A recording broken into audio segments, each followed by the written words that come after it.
Anawahi tena Anise Ura. Anise aingiza cross nyingine kwa Selemani Mwalimu kwenda kuondosha Anton Mligo. Libase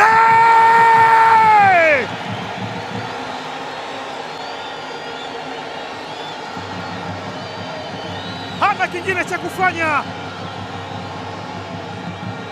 yeye ni mmoja tu. Libase Gay, bao lake la 4 msimu huu kwenye eneo zuri, anakamilisha kazi ambayo Simba wanaifanya. Furaha yote, kushangilia kote ya hiki ambacho wana Simba wanakifanya hapa, anakifanya Libase Gay dakika ya 11.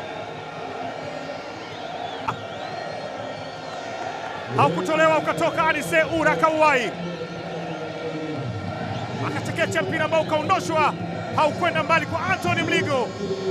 Libase akakamilisha kuweka mpira ndani ya net, akatazama mali Musa Malika, goodbye.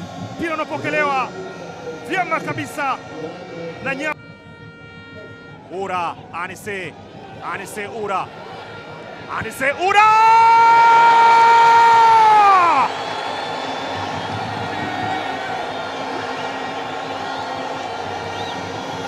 wafanye nini tena Simba? Bao la pili la Anise Ura, alipokea mpira akautazama, akatazama tena kipi aweza kufanya,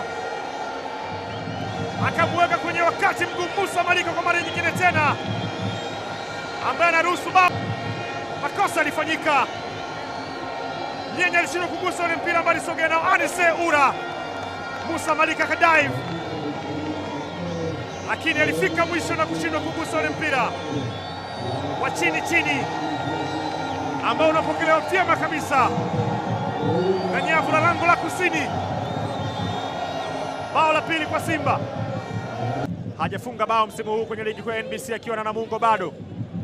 Nafasi ameipata ni mkojo penalti dhidi ya Kasali. Makambovic, Eritie Makambo wanapata bao moja wauaji wa kusini. Ni bao ambalo linamfanya awe na bao. Ismail Ture, Derek Eli Ura anampa tena Eli Mpanzu. Eli analazimisha mwenyewe, Eli Mpanzu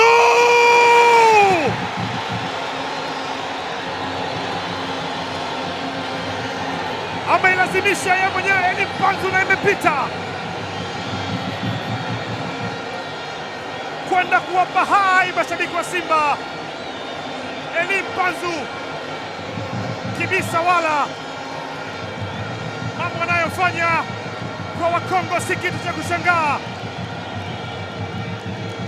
kwenda kukata maenu. Eli Mpanzu